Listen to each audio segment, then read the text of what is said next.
Dom Toretto and his crew have been targeted by the son of a past enemy, and they must overcome this new threat to protect their family. At this point, I could probably cut and paste my reviews for the past several Fast and Furious films. The formula remains unchanged. A new bigger threat emerges that the crew must stop. The bad guy from the previous film is back, but this time he is a good guy. The movie is full of cars, non-earthly physics, over-the-top action, uncountable levels of cheese and bad acting and horrible line delivery, a convoluted story, and more cameos than you can shake a stick at. I love the Fast and Furious movies for the same reason that I love the Olympics or technical death metal music. I keep coming back to see how people are pushing the boundaries of human skill, creativity, and over-the-top antics. No one is going to mistake Fast and Furious 10 for a good film. Story-wise, it feels like a soap opera or professional wrestling match. Some of the exposition scenes also feel like one of those NCIS type shows that's on basic cable, just kind of cheesy and way too polished.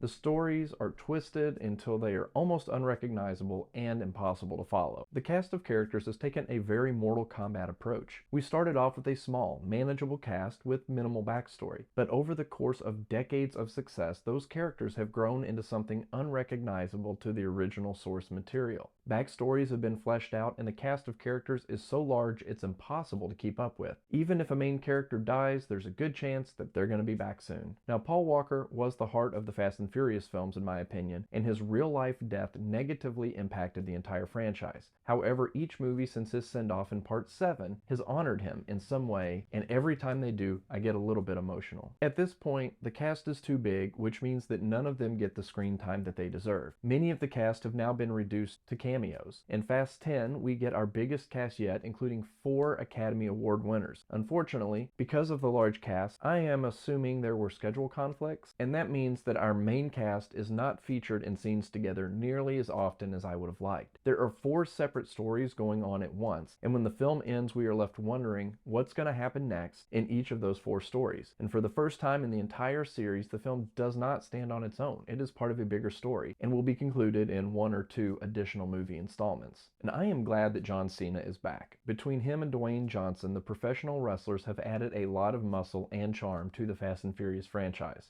I'm not sure if it's just me, but I have always thought John Cena and Jim Varney, aka Ernest P. Worrell, look strangely similar. Now, the tone shift of Cena's character Jacob being a ruthless killer who will stop at nothing in Part 9 to a lovable uncle who Dom trusts to keep his small son safe is just something you have to accept watching movies in this franchise. No matter how bad the bad guy is, soon enough he's going to be a good guy. And in Part 10, we get a new villain who is related to an old villain. This villain is portrayed by Jason Momoa, who turns the weirdness up to 11.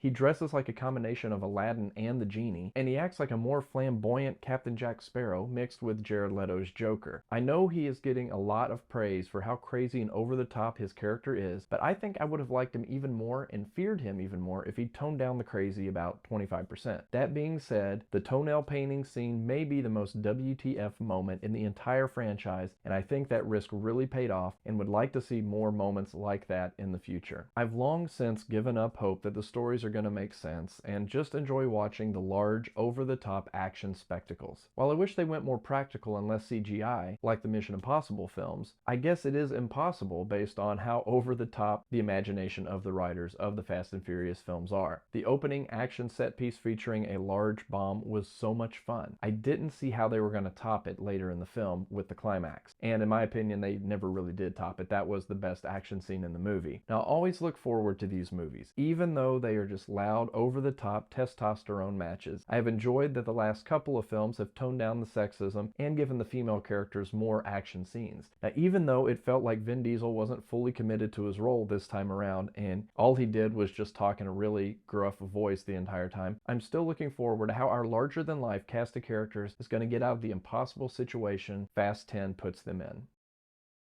Christ the Redeemer, escaping massive explosions, bloody cross necklaces, color coordinating your car and your shirt, gold-plated supercars, sharing a Corona in front of an open car hood, teaching a literal child to drive,